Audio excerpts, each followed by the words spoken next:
Hey Jordan, how are you doing? Hey, what's up? Just enjoying my long weekend. You didn't post any about that online, right? Because that would be really offensive if you were No. I saw. I can't believe that got greenlit, but yeah, it's like what I don't know if I thought maybe we were being too harsh banning Ken from The Office again. I thought that was the last straw. The fact that he advised the Kamala's team to do that post. Mm-hmm. No one checked that with me. I don't know about you, and no one cleared that with me. No, I think he just went rogue. Because if someone tried to run that past me, I would have shut it down. There's no way Extremely on Memorial offensive. Day weekend. That's just unbelievably disrespectful to our troops, our veterans. Yeah. So I was already, excuse my language, I was already pissed off about that. Oh God, you're mad. No, I am, and I was already pretty steamed about that. And then, of course, we saw yesterday Ken again. He does this every year, and I don't know what we need to do to convince him that not to do this kind of stuff. But then he's getting, he's reaching out to Matt Gaetz and all these Republicans, and he's getting them to retweet images of Lee Harvey Oswald on Memorial Day. Oh my God. Did he I think I saw those. He photoshopped Lee Harvey Oswald into a military outfit. I know. So it's a form of disinformation. It's disinformatia. It is. It is. And we should probably be examining some possible links that he might have to. I think that's fair. The Russian government. Mm-hmm. And he also did this. It was an overt middle finger to the troops by photoshopping Lee Harvey Oswald into a Marine outfit. And it's like, doesn't Ken understand that we need to get Matt Gaetz on board with our agenda? We're trying to reach across the aisle. We're trying to be bipartisan.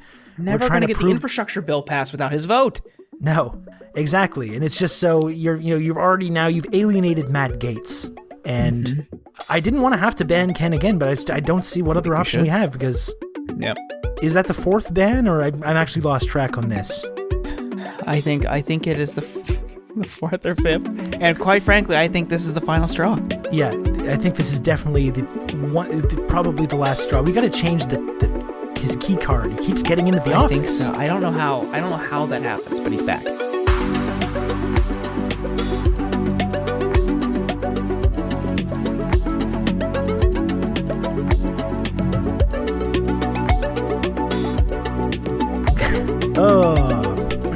Okay. Yeah, we have a joke about this, but a couple of these people really did get clipped. They did. He emptied the clip on him. The return of the gangsta, as he put it. It's insane. It's insane how effective it is. Yeah. And every year someone would figure this out. Yeah. Yeah, he gets more and more high profile people. And so I knew something was coming. He tweeted the picture of the American flag and then those stupid emojis, and it said "Happy Memorial Day, everyone." And I just was teasing him, and I said, "Oh, you just posted cringe," but texted him "What's the trap?" And he goes, "Oh, it's just so whenever people go to my profile, I'm gonna pin it. That's the first thing they see."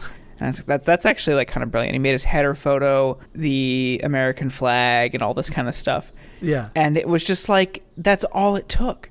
They just went to his profile, saw the American flag, saw the tweet that said "Happy Memorial Day." He emptied his bio of all the Intercept stuff and signal number, and just made it some bland Americana bullshit, and that's it. That's all it took. Keep getting away with it. It's amazing. He's so subtle with it, and it just always works. And you know what? I told him, but I'll say it here. On Thursday, he was on Deep Dive on TYT, and I said, "Look, I don't think you'll ever top the Johnny Sins thing. I think that's the funniest thing you could possibly do, and you'll never top it." And fucking 72 hours later, he does. It's you do have to hand it to him sometimes. He's a madman.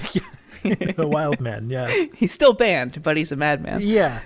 We got to give credit where it's due, but he's still not coming.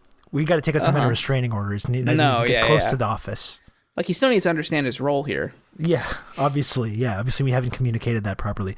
How was your Memorial Day? You do anything interesting, or did you grill anything up, or what'd you get up to? No, I did no grilling. I'm not grill pilled. Just kind of hung out, did stuff. What about you? Well, we don't have Memorial Day here. Our 3-day weekend was the previous weekend. You should fucking celebrate it for us. Well, I did. Why do you hate our troops? Yeah, I did grill regardless, even though it wasn't technically like a holiday. Oh, that's like just a sign of solidarity. Thank you. Yeah, exactly. I just wanted to make sure, in case all of my neighbors want to know that I respected the troops, I want to make sure everyone understands this. No questions left after that. I don't want to have that. I don't want this to be ambiguous. Yeah. Who do we have coming on the show today? We've got Max Moran from the Revolving Door Project. Rob? Yeah, we talked to Max. It was very good.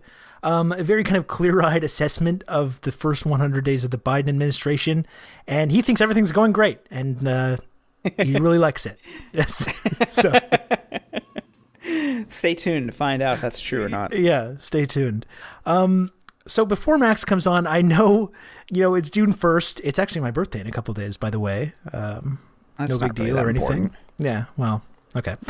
But it's the beginning of Pride Month. There's, of course, the Pride Parade. We've had some pretty horrible discourse about that online for the last couple of weeks, it seems like. Yeah, not touching that at all. Let's not go there. No. But one thing I do want to mention is this fucking phenomenon that seems to, again, like every year becomes more pronounced, which is like these horrible, disgusting corporations like arms manufacturing corporations, Raytheon, and all these terrible companies basically going through the motions, changing their avatars on social media to the rainbow colors. I think you had some rant about this that you wanted to get off about how great it is. So I want to hear from you about what you think about this phenomenon. Yeah, I love it.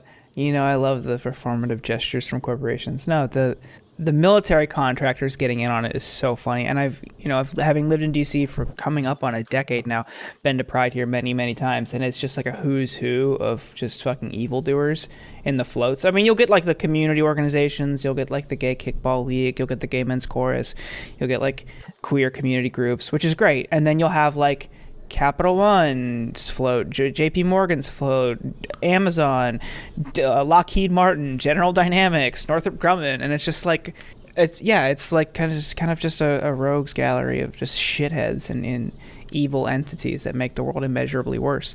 And that now extends to Raytheon and Leidos, who are two of the biggest defense contractors, changing their profile pictures to Pride themed. And ultimately what do these entities do? They'll arm repressive regimes around the world. If it made them a buck, they'll provide service, technology, insights, whatever, to the Saudis, to other repressive governments, regimes, despots everywhere, if they could profit off of it. And their solidarity, their commitment to, their backing of whatever the LGBTQIA plus community begins and ends with that fucking profile picture. Because as Chad Legume of Popular Info and Progressive Shopper, I think is the other group, worked together to kind of pore over the data and found that all of these companies, most of these big companies that are pushing out this bullshit, the Pride profile pictures, are still shoveling money to anti-LGBTQIA plus Republican legislators. So it's a sign of, similar to how all these companies rushed to put out Black Lives Matter statements after George Floyd was killed by police, but never did anything else, and certainly would never withdraw donations to corporate-friendly Republicans who oppose racial equity. Yeah, or police unions themselves, like direct contributions to them. Exactly. The same thing applies here. I mean, it's just they have no commitment. It's all performative, and it shows just how safe it is to publicly associate with that cause without any material backing or commitment to it.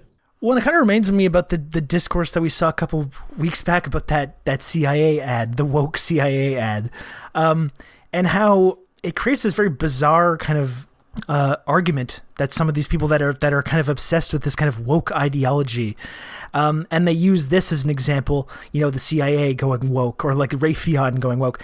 They use that as an example of like how these social justice issues have gone mainstream, and it's basically by supporting these issues, you're supporting these evil institutions like the CIA or like the weapons manufacturing industry, and it's really bizarre because I've seen some people that I at one point really kind of liked and respected and thought were really smart, making this kind of argument and kind of just glossing over the fact that it's not the fact that, you know, these social justice causes are really important or anything material is changing, but the fact that these evil entities like the CIA, like the, you know, like Raytheon, like these big banks that destroy people's lives, I mean, they see like it's to their benefit to pretend to care about these issues, and they'll kind of make these very meager efforts to appear that they support these causes while actually altering nothing about the actual like reality of society, in which a lot of these social justice issues are still as important as ever. And for some reason, a lot of people kind of use this as an example of like how, oh, it's mainstream to like this stuff. And if you really spend time talking about, you know, racial justice or LGBTQIA rights, then it's, you know, it's somehow a sign that you're now supporting this corporate agenda. But, you know, it's not a sign that these arguments or these fights for these social justice causes are somehow pointless or counterproductive. In fact, they're just as important as ever, because as you pointed out, nothing about society has changed in any meaningful way, except there's this kind of bland corporate acceptance of these issues. It's weird how people don't seem to grasp this. Yeah, I think so. I do want to compartmentalize and separate kind of like the broader anti-woke characters from like general recoiling, and I think a good, healthy recoiling at inherently evil entities co-opting this language versus people who are just just upset with it because they don't support it overall. I'm not saying you're doing that, but like there are fringe, you know, characters and whatever who even in some cases purport to be on the left who are just have so much animosity toward it. It does strike me as just absolutely bigoted.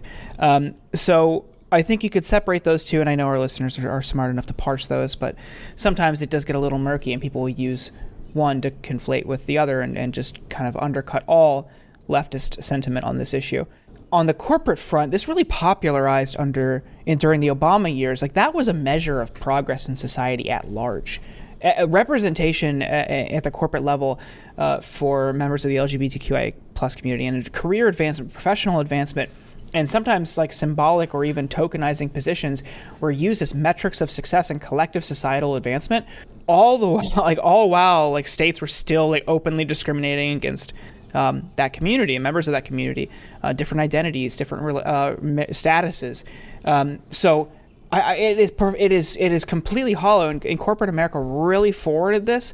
Progressives, some progressives, but a lot of Democrats latched onto it as a sign that collectively we're moving in the right direction, when it does ultimately nothing, and it just ultimately serves as kind of like a distraction from what some of these corporations were actually doing. You're just kind of papering over how predatory they are, how malicious they are, how evil they are. So it's good, and obviously you don't want people to be in a situation where they are discriminated against in employment because of their identity, but also it does not make up for for problems that existed before and now after. It is not a collective measure of success, and until we beat back these anti-trans laws across the country, until we make it so nobody can be fired for their identity anywhere in the country, we have a lot of work to do.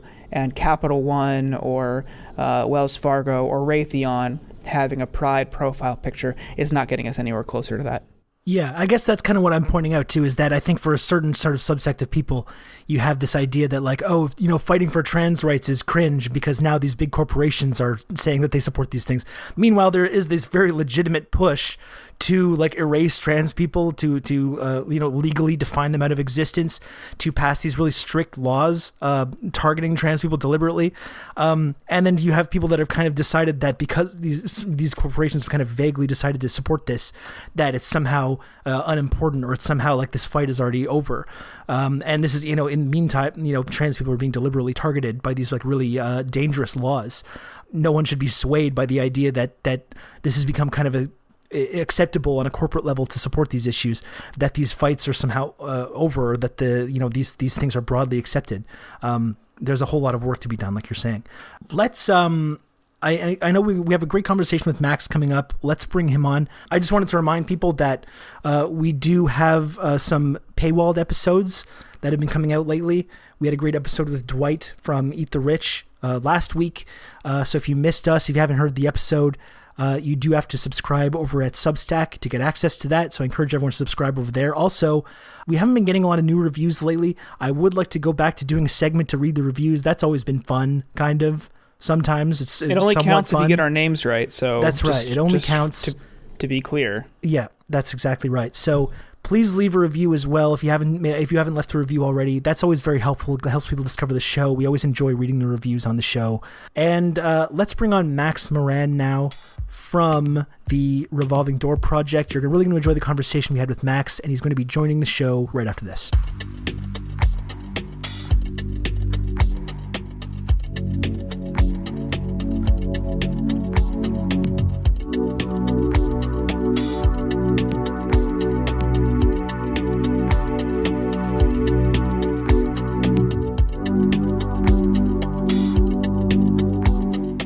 And now we're joined by Max Moran. And Max is the research director for the personnel team at the Revolving Door Project. And I hope you caught all of that because that was a mouthful for me. Max, thank you so much for joining us. We're glad you're here. Glad to be here. Thank you for getting my long and overly complicated title right.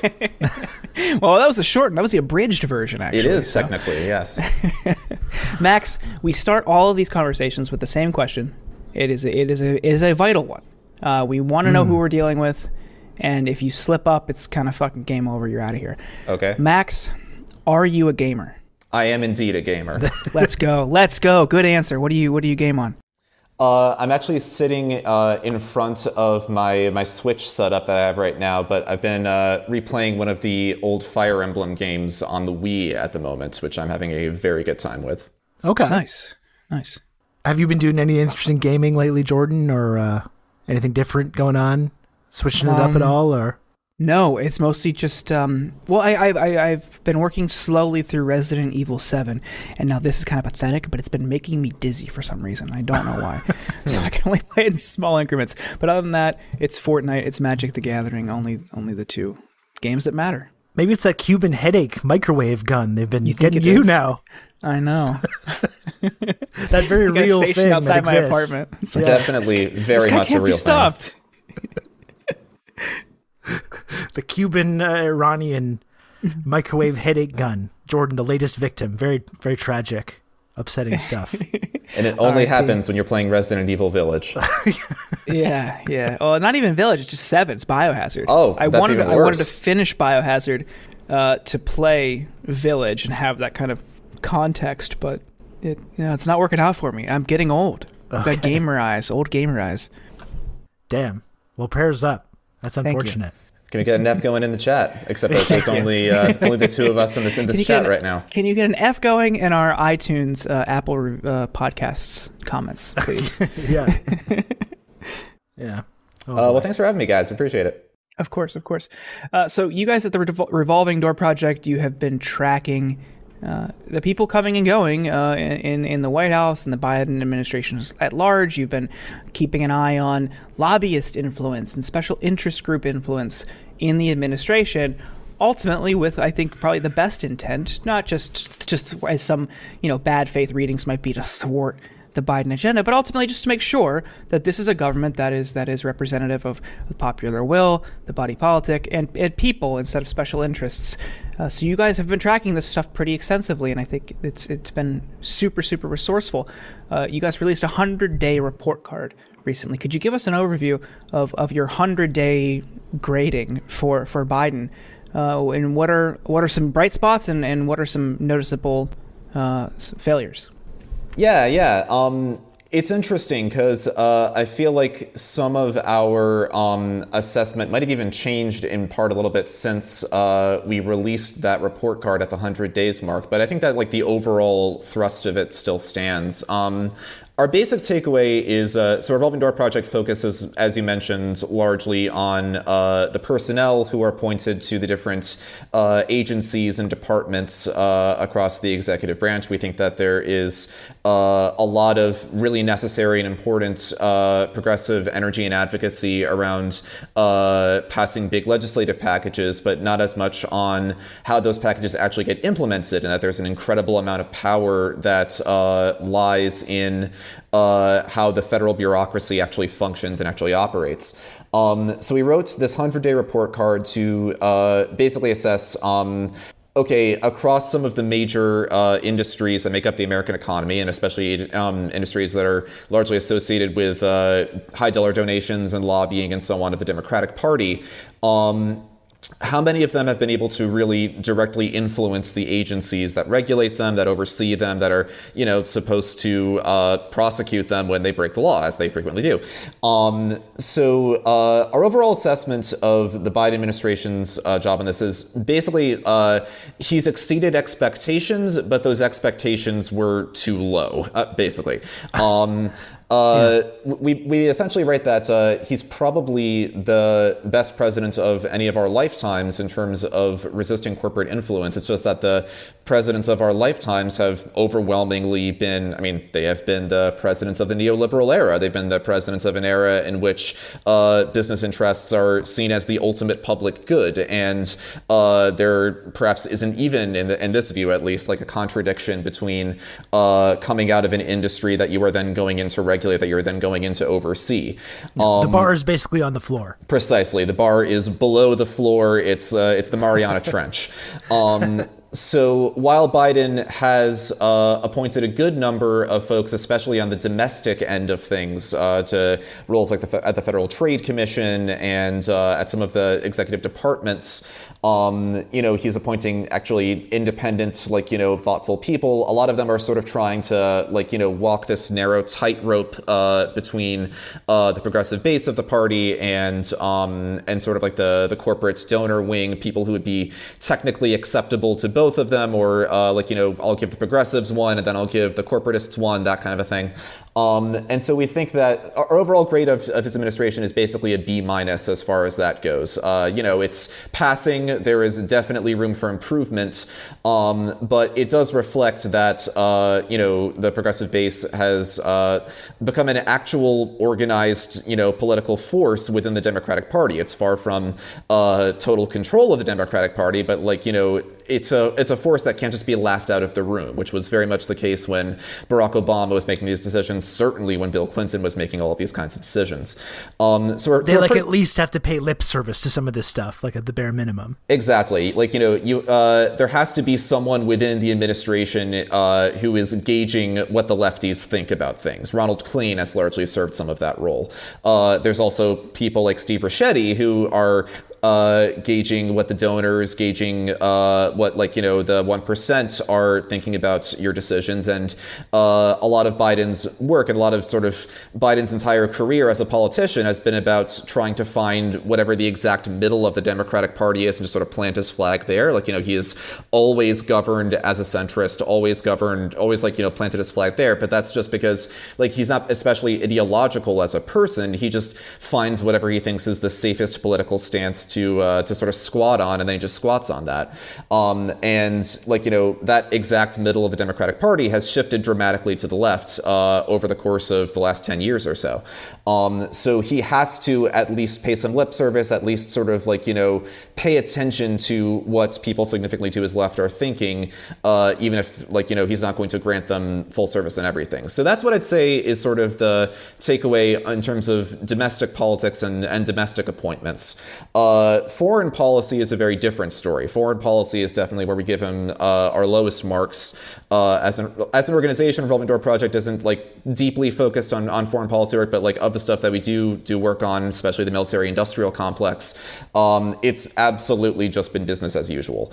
It's absolutely been full of people from the Center for New American Security, this very center right-wing military contractor-funded think tank.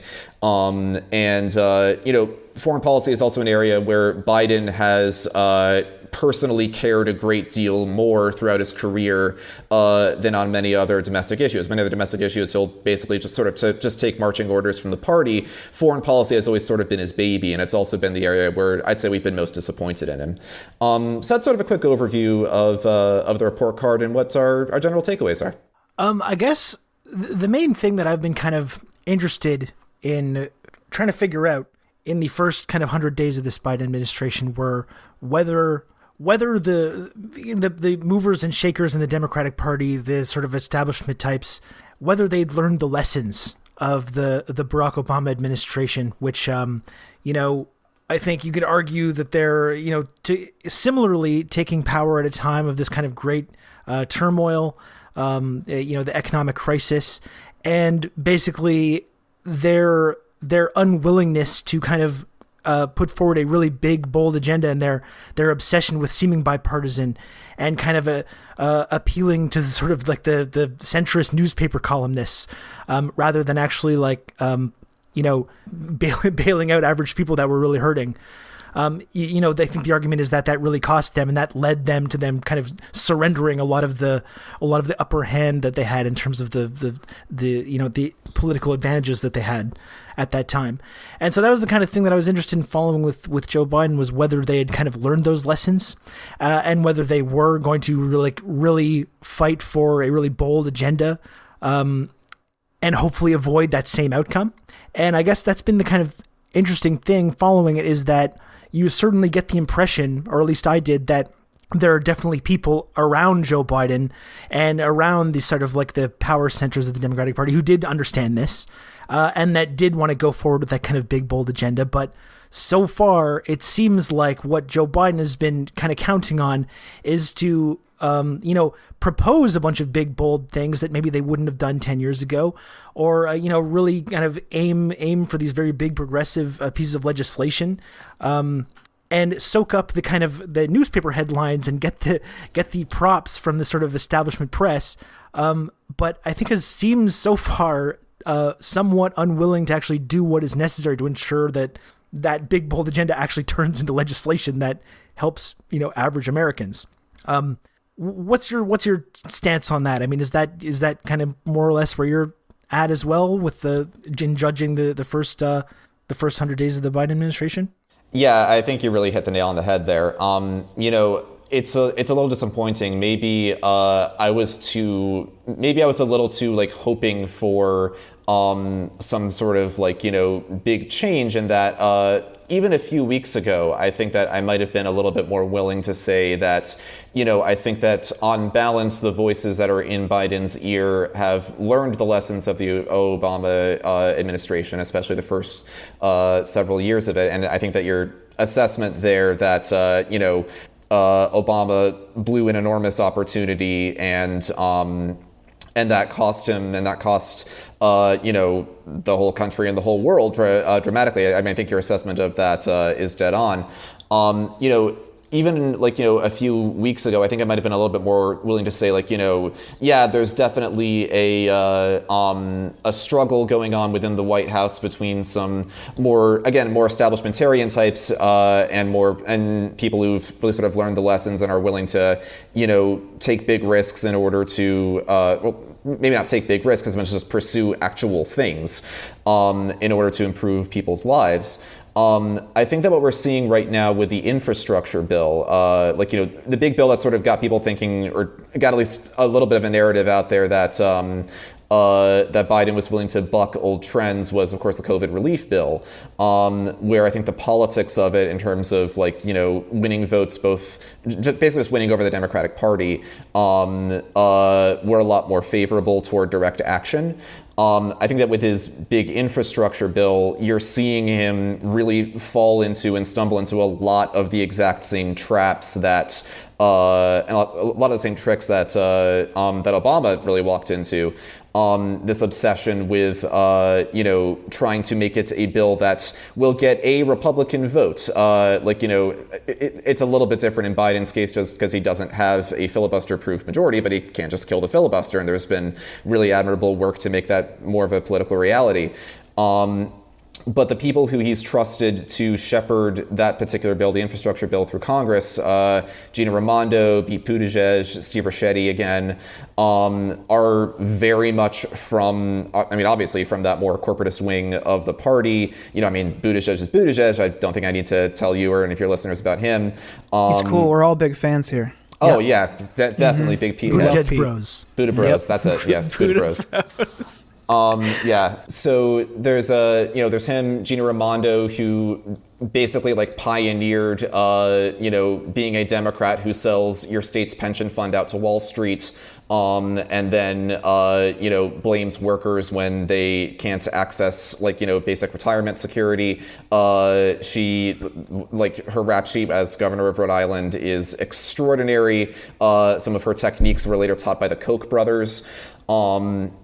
And then you have Steve Ricchetti, who cut his teeth as a corporate lobbyist himself. His brother is still a corporate lobbyist at the firm which they co-founded together. His brother represents Big Pharma and Amazon, among other clients. And these are sort of the voices who Biden has been turning to try to shepherd this bill through. It is falling apart, sort of inevitably, because they are trying to pretend, or at least operate as if it is possible to, win a Republican vote, and also as if winning a Republican vote is more important than actually helping people. I don't think that either of those assumptions are true.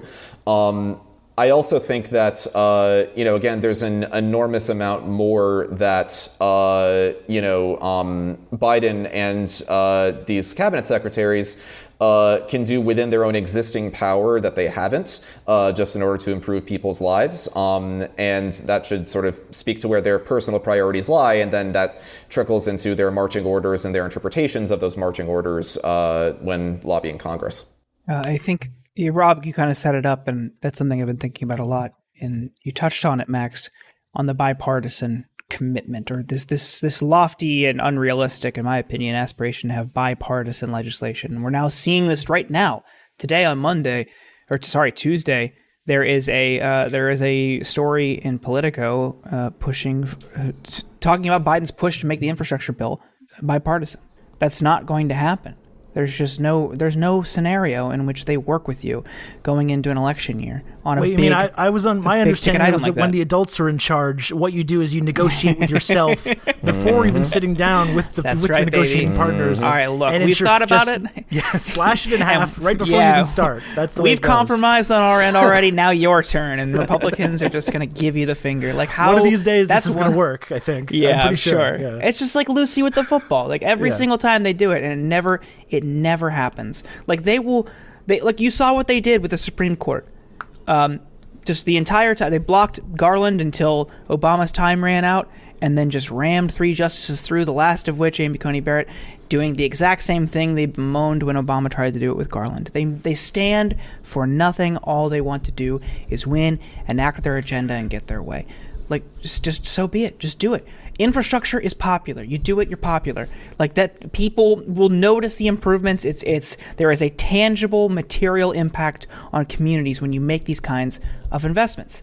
So stop sitting on your hands. Just do it yourself. And this is why people voted for the Democratic Party in this election cycle. Right. They voted specifically so they would do good things and do positive things that would help their lives, Yeah, I mean, it's interesting. It's like you were talking about trying to appeal to centrist pundits and shit. Well, here's an example of that. Ezra Klein, of all people, reported that basically like an unnamed source of his within the White House was telling him that their modus operandi within the White House, according to this unnamed source, is basically we have to help the shit out of people, to that person's words, or this country is going to elect Trump or another Trump again in 2024.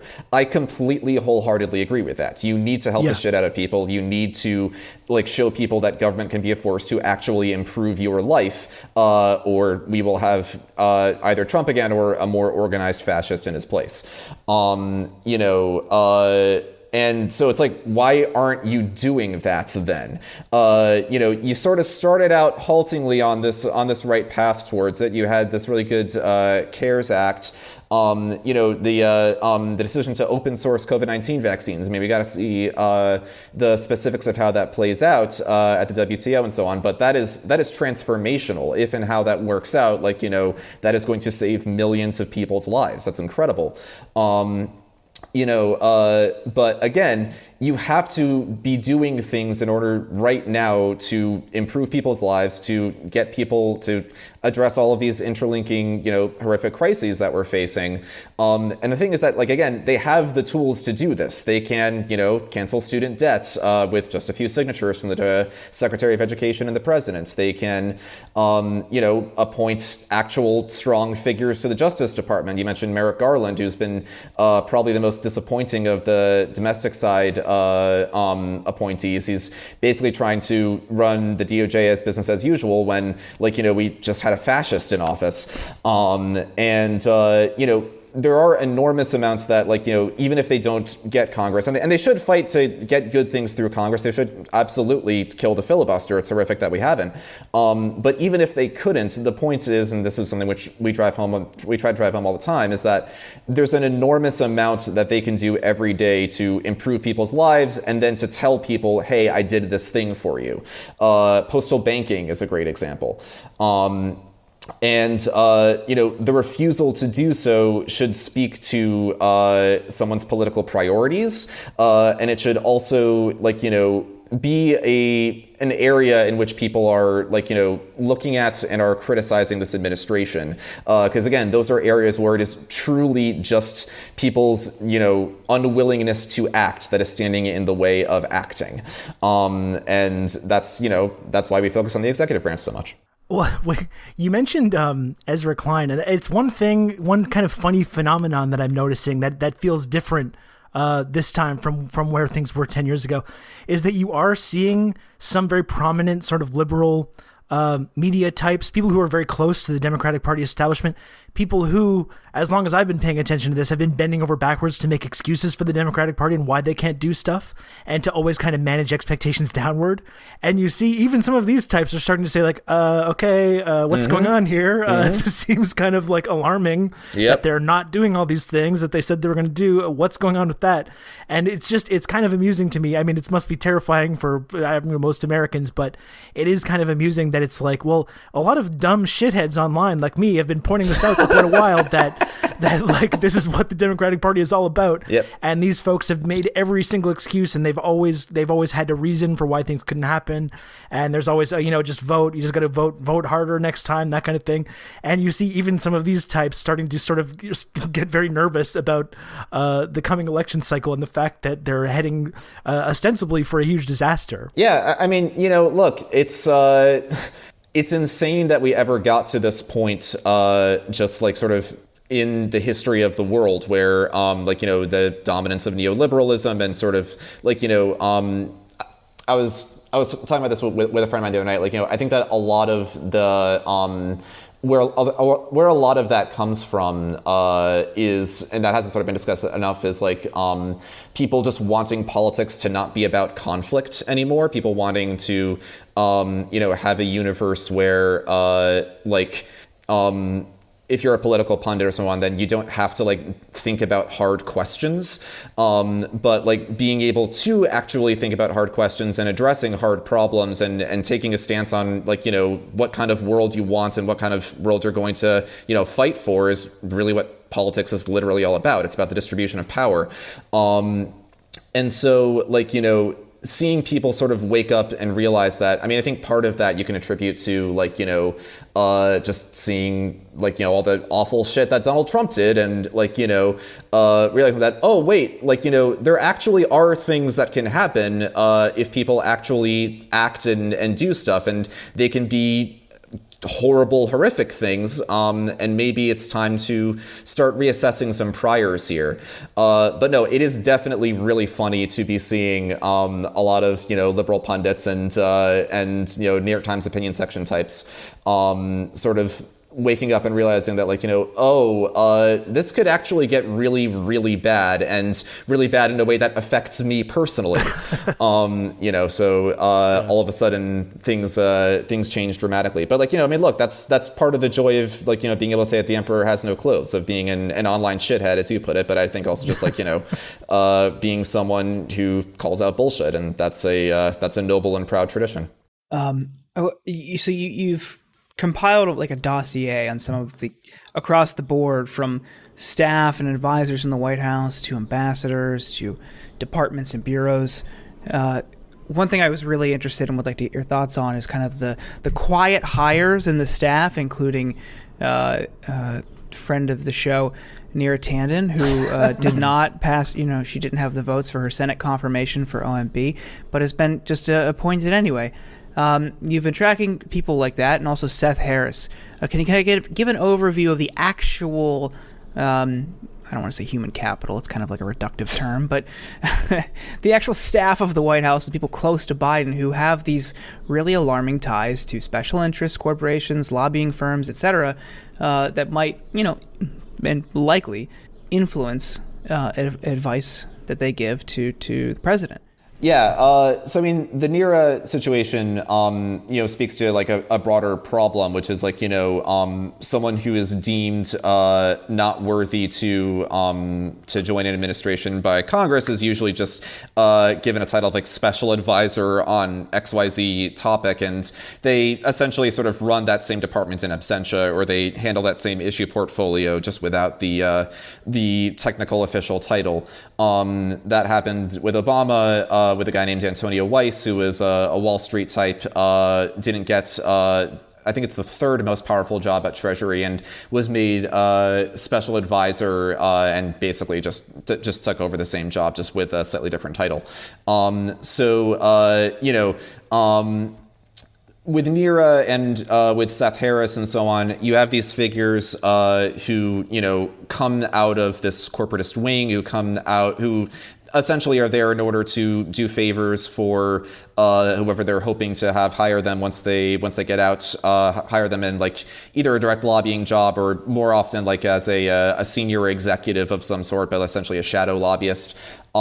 Harris in particular is basically sort of like the mind behind Prop 22, the mind behind the bills, which, first in California, and now you're seeing it in other states, to basically strip away any hope of gig economy workers, of Uber and Lyft drivers and so on, being able to, enjoy the rights of being an actual worker.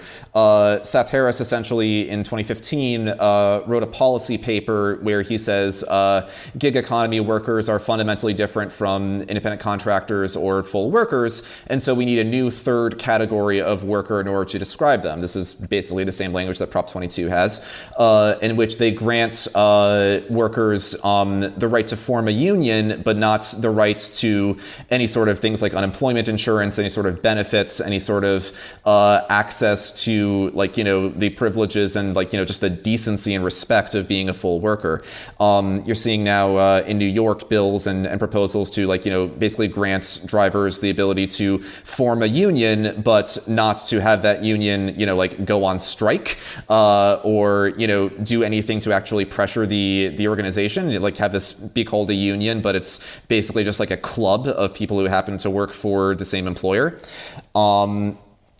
Seth Harris was one of the main minds behind this sort of positioning, which is now being adopted as a way to strip nascent worker power from gig economy workers.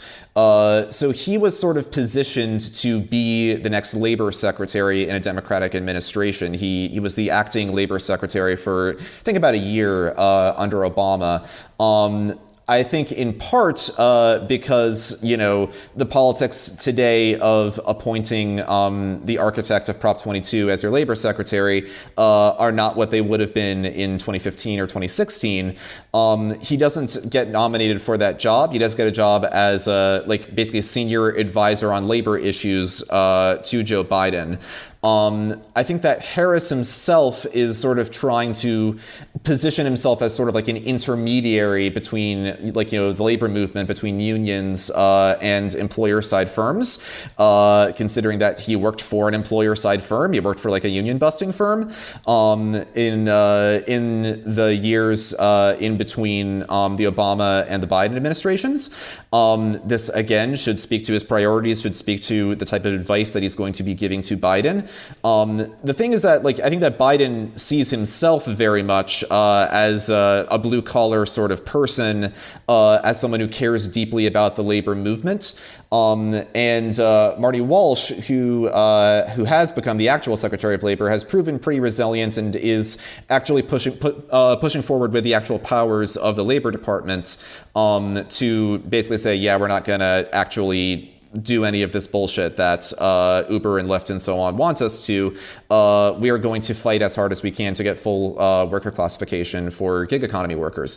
So you have a little bit of an internecine White House power struggle there. I think that Walsh and his allies are definitely on the winning side of that at the moment. I think that, like, Seth Harris is sort of trying to lay low, keep quiet, sort of bide his time kind of thing. We got to see what plays out as far as that goes. But, like, the broader trend there of someone who is deemed too toxic to actually, get the really powerful job, instead getting a job that where they're the senior advisor to the person who, actually has the position. And so essentially if they play their cards right and if they're an effective operator, they end up being the person who pulls the strings. That's a really important trend to note, and a really important sort of nature of how power plays out within White Houses and sort of within these sorts of fields that it's important to understand. One thing that I wanted to bring up was, a big part of how Biden sold himself to people as being the one that should, become the Democratic nominee for president and eventually the president, is this focus on bipartisanship and the fact that he's going to get Republicans on board. I think was his now infamous quote is like, the fever is going to break, folks. Yep. The fever is going to break, Jack. And then of course the Republicans are going to come on board with this agenda. And you've seen this obsession with trying to find Republican votes that we talked about earlier. But I think the kind of funny thing about this is that he can't even get Democrats on board with this agenda. And you basically have a situation now where you have a couple of centrist senators in the Democratic Party who are basically blocking this whole big progressive bold agenda like we were talking about. And their unwillingness to budge on reforming these Senate rules and with the filibuster is basically putting them in a position where they're not going to be able to pass any of the progressive policies they're planning, like the PRO Act and the big, the infrastructure bill and all these things that, if they passed, would actually make a huge difference in people's lives and probably make a huge difference in the sort of electoral math for the Democratic Party. So that's kind of been an interesting thing about that, because I remember going back to Obama, that was, the main reason for, we can't do a public option. We can't do Medicare for all because, of course, Joe Lieberman said no. So, that's why we can't do any of that stuff. And of course, that excuse didn't really matter to a lot of American voters who then abandoned the Democratic Party in droves. And now we're heading into a situation with the next couple of election cycles where that, that excuse, Joe Manchin said no, Kristen Sinema said no, is not really going to cut it. And I guess that's the interesting thing, is that Biden so far has basically said nothing about this. He's not put any pressure on Joe Manchin or done anything to kind of pressure the people in his own party who are blocking his whole agenda. Although I did notice today that finally he actually mentioned this. He actually mentioned that there's people within the Democratic Party that are refusing to budge on this and are basically blocking his agenda just as much as Republicans are. So do you think possibly this is a sign that they're going to start putting pressure on Joe Manchin and the other kind of centrist Democrats that are refusing to kind of alter the Senate rules to actually pass this agenda? Do you think that's a remote possibility or at all? Or, I was pretty much giving up hope on this, but I did notice that he mentioned it today. So I thought maybe there's a possible chance that they might actually try and, get Joe Manchin to actually budge on this issue. But I was wondering what you thought. Yeah. So the very galaxy brain 12-dimensional chess take that I've seen some Politico and sort of centrist types making is that all of the pushing from the Biden folks on the infrastructure bill, especially to get Republican votes when anyone who is who is sentient, who has paid attention to politics since 2006 knows that there's no way in hell that a Republican will vote for a big priority bill put forward by a Democratic president. So the Galaxy Brain take is supposedly that all of that is essentially theater for Joe Manchin and Kyrsten Sinema, to show them that Biden is trying in good faith to get Republicans on board, but when he inevitably fails, then they have sort of the political space to say, okay, now that I have seen you have tried, I shall deign to vote against the filibuster. I think a lot of that is giving a lot of people way too much credit, and is assuming that people who very much are not smart but are largely driven by just sheer ambition are in fact smart and not driven by sheer ambition. I think that it's at least possible that we'll see Biden actually fighting to get Manchin and Sinema on board with killing the filibuster. I think that he's starting to wake up and recognize that, one, he's not personally going to get anything passed through this Republican Senate without a reconciliation bill or something like that. And also that, too, a lot of his political prospects hang in the balance. He very much wants to run for re-election again in 2024. He very much liked a lot of the very early narrative that he was being bigger and bolder than Obama. There's a lot of reporting about how he just sort of reveled in that media narrative when that was a thing. So I think that you can see him pushing Manchin and Sinema more. I don't know that Manchin and Sinema's own incentives have changed dramatically to a point where they are now going to want to go in where they are now going to want to kill the filibuster. They're the most powerful 2 votes in the Senate, and it is fun to be the most powerful 2 votes in the Senate. They have enormous amounts of influence and sway. So again, I would say, if you're Biden, you should be pressuring the 2 of them. You should also be doing the things that you have within the entire branch of the government that is largely under your own control. You should be canceling student debt. There are ways to extend a form of Medicare for all, or at least a form of providing health insurance to a lot more people just through existing executive branch authorities. You should be doing a lot to, there are basically ways of technically changing the poverty floor in order to provide a wider welfare state to people. These are changes that can be done with people who quite literally serve at your pleasure. You can fire one of your cabinet secretaries if they aren't doing the thing that you want them to do. They just have to, again, largely, in some cases, just make a couple of signatures. In other cases, propose a couple of rules. And they can, again, materially improve people's lives. And you can claim direct credit for that, and there's no way that anyone can controvert you on that. You made that happen, Joe Biden, if you were the person who ordered your, cabinet secretaries and who pressured the people who you appointed in order to take real action on things. So again, a lot of political wins available to Biden. It's not as if he's powerless. He's the president of the United States of America. He, even if Congress doesn't want to cooperate with him, he can do a lot to just make life better for people, take very direct credit for that, and then turn around and say, I could do more to improve your life if Manchin and Sinema would let me. And that would be a very powerful way of shifting the calculus there. Again, we should hold people responsible and accountable for the things that they choose not to do that are directly within their power.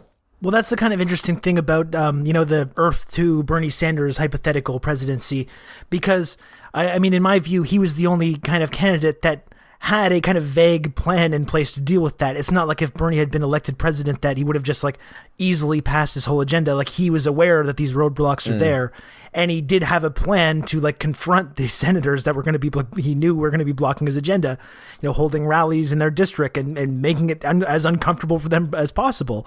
Like you said, it's the president of the United States. He has a very powerful position. He should be able to sort of throw that weight around and influence people.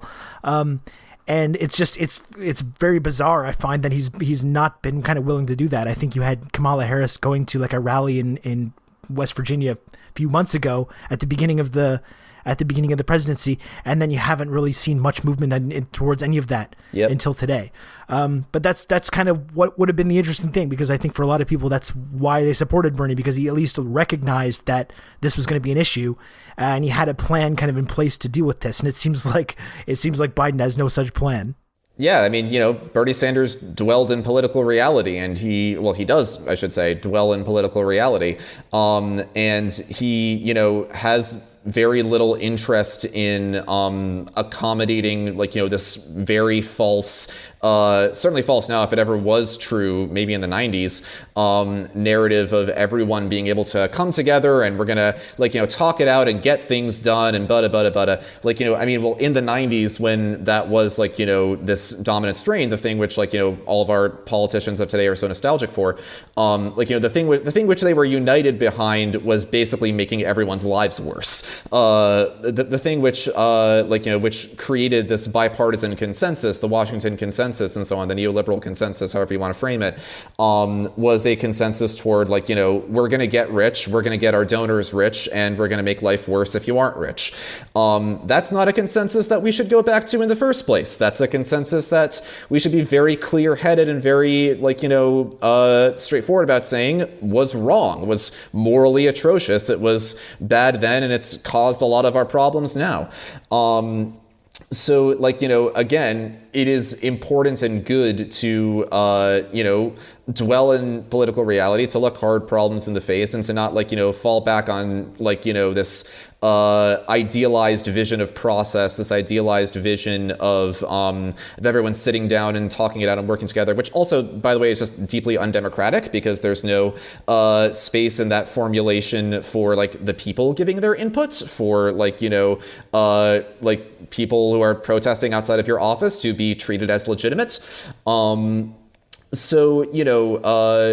Again, the President of the United States should be accountable to the people, and should be listening to the people, and should be doing everything in his quite considerable power to make their lives better. Even if other parts of the government aren't doing that, there is a great amount that the President can do, and we should hold the President accountable when he chooses not to. Well, sounds like you just want Trump to come back. So. Oh, yes, obviously. So we're all in agreement on that. Yeah. Yeah, pretty much. No, it's look, what's important is, in a democracy, we're all supposed to have our voices heard, right? We're all supposed to be able to see the things which we want, and to see, the government respond to and react to the things that we say. And one of the big, things within DC, one of the big sort of power structures within DC, is basically doing everything that you can to find a reason not to have to listen to someone, to find a reason not to have to take someone seriously, or take their to say this person isn't informed enough to have an opinion. I was working on a piece recently about this little obscure thing called the Public Company Accounting Oversight Board, which no one has ever heard of. It's called the PCAOB, but apparently it's pronounced the peekaboo. And I guess if you don't know that it's pronounced peekaboo, it means that you're out of the loop and you don't know a thing about what you're talking about, and no one should take your opinions or your arguments seriously.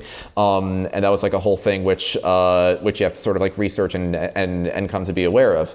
The Public Company Accounting Oversight Board, which again is this very obscure thing that very few people have ever heard of, is the thing that makes sure that Fortune 500 companies aren't lying to the world. It's the thing which prevents another Enron scandal, or at least it's supposed to.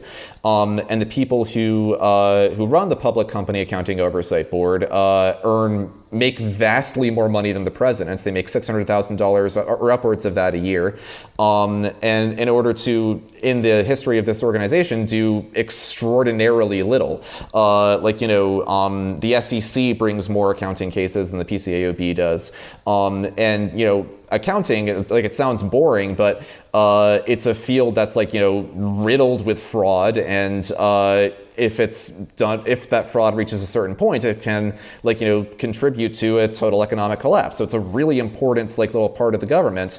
Again, it keeps a low profile, does everything that it can to prevent people from being able to breach sort of the inner sanctum and provide their opinions on the work that it does. And if it goes wrong, then it can lead to, or contribute at least to, an economic collapse that affects everybody. That's why this stuff is important. That's why this stuff matters. There's a lot of work and a lot of power that the government does every day, which goes unseen. You don't directly feel it, but if it goes wrong, then everything collapses around you. So we think it's important to keep track of that stuff. And also we think it's important for, people to know about and to understand what these little parts of the government are, what these little functions are, and how they're being corrupted or how they're not being corrupted, and how they can do things right now to improve your life more. So that's a big part of what we do. Well, and something kind of interesting too is that, we're talking about the possibility of passing a bold agenda that actually helps people and encourages people to vote for the Democratic Party in coming elections. But something else kind of sinister is going on, which is that, a big thing about the filibuster this week that in the conversation was this January 6th commission. They wanted to do this commission to, talk about the Capitol riot on January 6th. And, ideally you could view a possible future where Democrats could use that to hurt the Republican Party and hurt the conservative movement, tie elected officials in the Republican Party to this violent riot that really did turn off a lot of sort of normies and people that were, are not, completely, following this stuff all the time. And you've seen that fail now as well in the Senate. It doesn't look like that's getting resurrected anytime soon from what I'm seeing. And this has become a big kind of partisan thing and online. I don't really want to get into the weeds on that, but that's kind of something that's a little bit scary that's happening, which is that with this kind of very overtly anti-democratic turn that the Republican Party has taken. Not that they've ever particularly been devoted to these concepts over the last couple of decades, but really becoming very overt about this. And the idea that this kind of this riot is kind of just going to fade away into the past with no one really held accountable for it. You have Republicans now across the country, Republican governors passing these extremely strict voting rights laws, and basically setting the stage for a future election that can be successfully stolen, unlike the 2020 election, which Trump tried to steal unsuccessfully. And of course, Democrats have an answer for this with their big Voting Rights Act, which again is not really looking like it's going to pass because these centrist members of the Democratic Party in the Senate refuse to budge on these filibuster rules because they think it would be anti-democratic. Mm-hmm. So that's the kind of scary thing, is it's not just about passing a bold agenda that's going to help people, but it's literally about a possible future where the Republican Party is really kind of making this overt move towards, this very undemocratic, fascist element. And there doesn't seem to be any movement to actually prevent that from happening. And you'd think that if there's anything that's going to motivate these folks to maybe start to reevaluate some of these commitments that they have to bipartisanship and these archaic rules, that would be it. But unfortunately, it doesn't seem to be having any kind of effect. And it really does seem like the Democratic Party is kind of just leaving the door open for a very kind of dark turn in American democracy. And I don't think it's alarmist to point that out. And they don't seem to be doing anything about it at the moment. Yeah, I don't think it's alarmist at all. And I'll even do you one better. Earlier this week, Merrick Garland's Justice Department tried to get a case dropped, which was a lawsuit against Trump and Bill Barr for tear gassing protesters during the Black Lives Matter protests last summer. like when they tear gassed folks for the photo op, the thing. For the photo op, So like, Joe Biden's Justice Department is trying to basically bury that case and is trying to get that dropped because they say that it would be far too dangerous to have law enforcement start questioning the president's decisions about how to make himself feel safe, and that could set a dangerous precedent.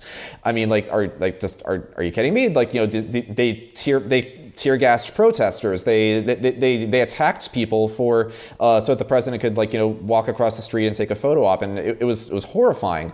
But again, what's underlying that, what's motivating a decision like that is, again, a belief and a want to try to just make everything back to normal, as in get everything back to the way that these guys remember from the 80s and the 90s and so on. For Garland, his first time through the Justice Department was in the 90s, and to sort of desperately try to avoid having a conversation about the true nature of the Republican Party, the true nature of the Democratic Party as well, but also in this particular case, this very horrifying authoritarian, anti-democratic, fascist, however you want to personally frame it, turn.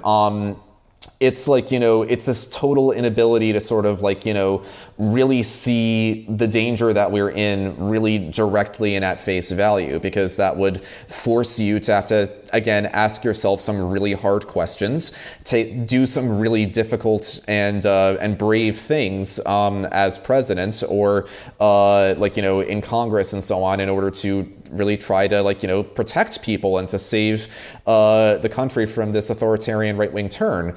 It's completely unacceptable, and it's really disturbing and horrifying to see that from Garland's Justice Department. And again, that's a person who directly answers to Joe Biden, who Joe Biden can fire at any time. So Max, there's a lot that people can do to kind of watch, get frustrated about, spectate, but how would you suggest that people who are rightfully frustrated, angry with, outraged by this revolving door, these hires, these appointments, etc., that pose a legitimate threat to the public interest, what could people do to get involved, and how can they support the Revolving Door Project? Well, you can always check us out at therevolvingdoorproject.org. We're at Revolving Door DC on Twitter. I'd say, obviously, get involved in activist groups, join a union, be a good little leftist. But as far as directly tackling appointees, directly tackling executive branch stuff, the good news is that most bureaucrats aren't used to facing public pressure. If you've ever protested outside of a politician's office, if you've ever shouted in a politician's face, they're very, very used to it. It barely phases them. They it's hard to get a trained politician to really directly respond to that stuff.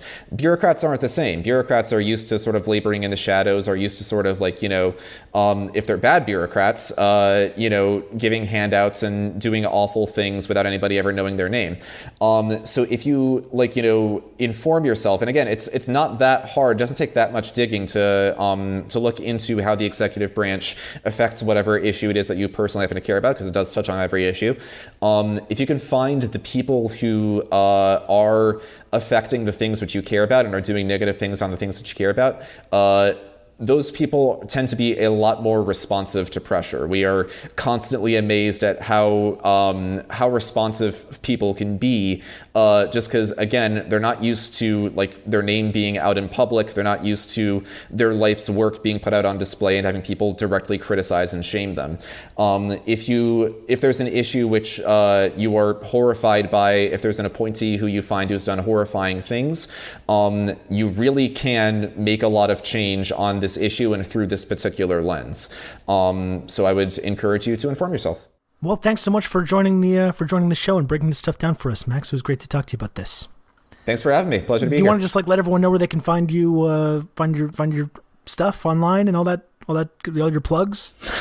Yeah, I'm at Max Moran High on Twitter. And again, our website is therevolvingdoorproject.org. That's therevolvingdoorproject.org. Great. Well, thanks again. And it was a pleasure. We'll talk to you soon. Cool. Take care. Thanks so much. Thank you for listening to The Insurgents. Please remember to subscribe over at theinsurgents.substack.com. Find the podcast on all your favorite podcast apps. And please remember to leave a review on Apple Podcasts. It's very helpful and we appreciate it a lot. But please, again, don't mention Ken Klippenstein in the review. He is banned from the show. It's a lifetime ban. So please do not mention him in the review. And we'll be back later this week with more of the content that you know and love. Goodbye.